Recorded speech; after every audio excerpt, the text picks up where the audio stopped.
Hey guys, welcome to my blog.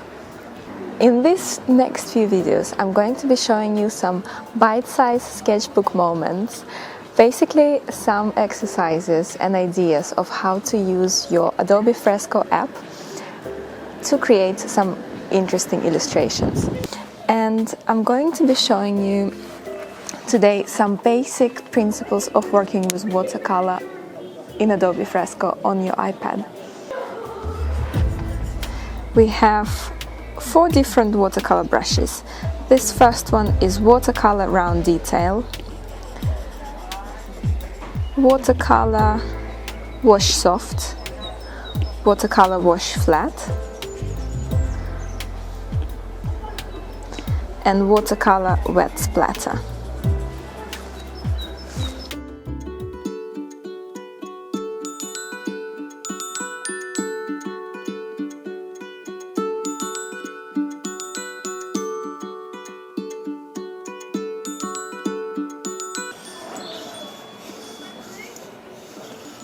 So let's have a look at the different controls that we have for this brush.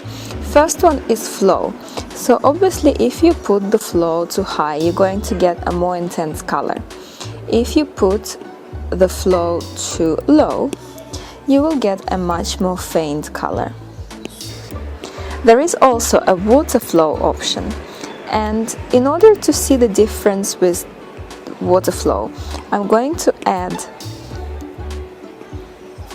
some strokes in a different brush. So I use just a normal pen brush.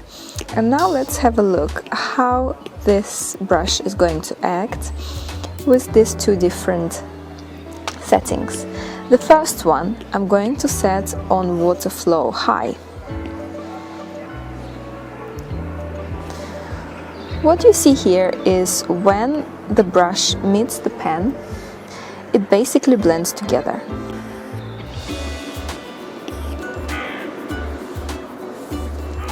And now let's try water flow low. As you can see, it still blends, but not as much as with water flow high.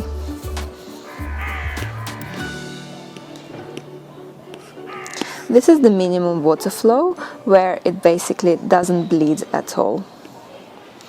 So by choosing different water flow, it's like adding real water to your drawing in a way that it will blur any other material that you're using with it. Another very interesting effect that you can do with these brushes is blending the colors. I'm going to try and blend purple and pink in here. You will see that the colors blend together in a very, very realistic way.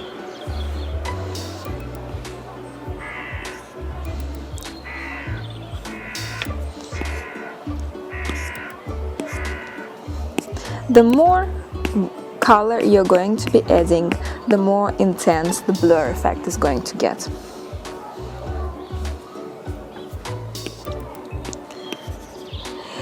The very nice thing that you can do here is you can even add white, which you can't do with real watercolor. So if you want to make part of your illustration lighter, you could just add white color to it and it will brighten it up.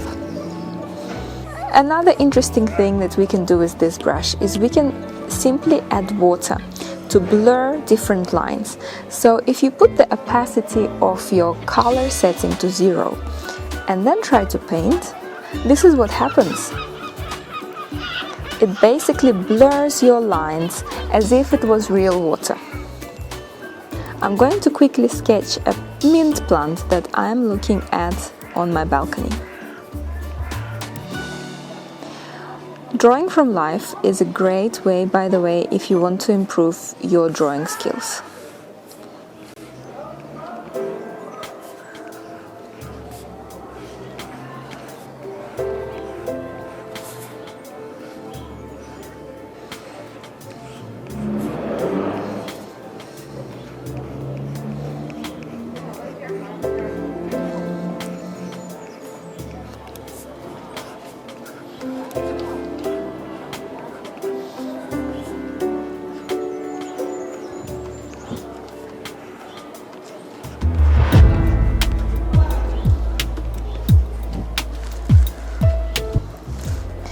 I have done this outline in pen, and now I'm really going to work with this idea of blending two different brushes together.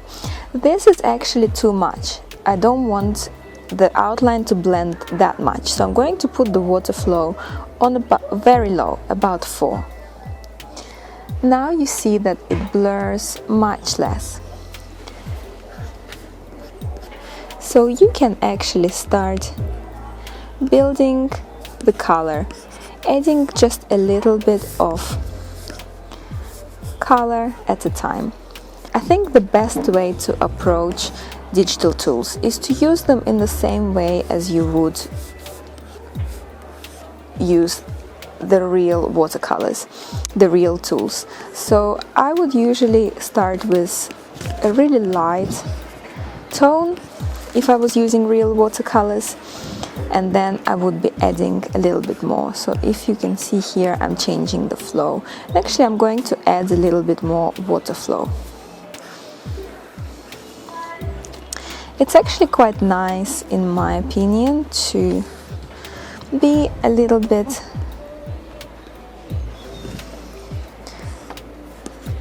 less precise with this technique.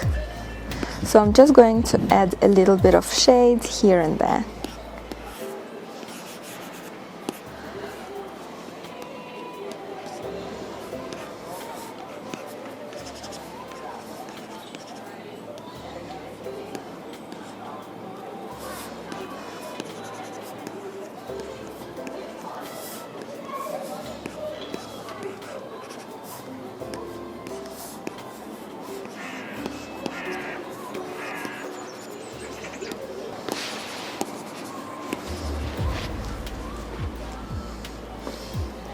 So you can see the effect that you get. It's very similar to a real effect that you would get with real pen if you were using a real pen and real watercolor.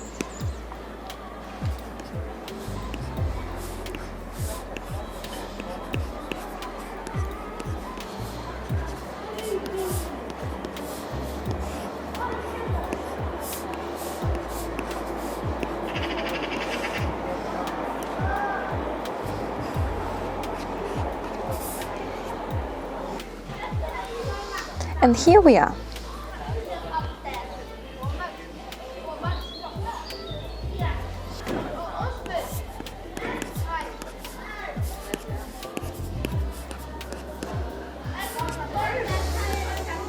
So here we are. I hope that you guys enjoyed this tutorial.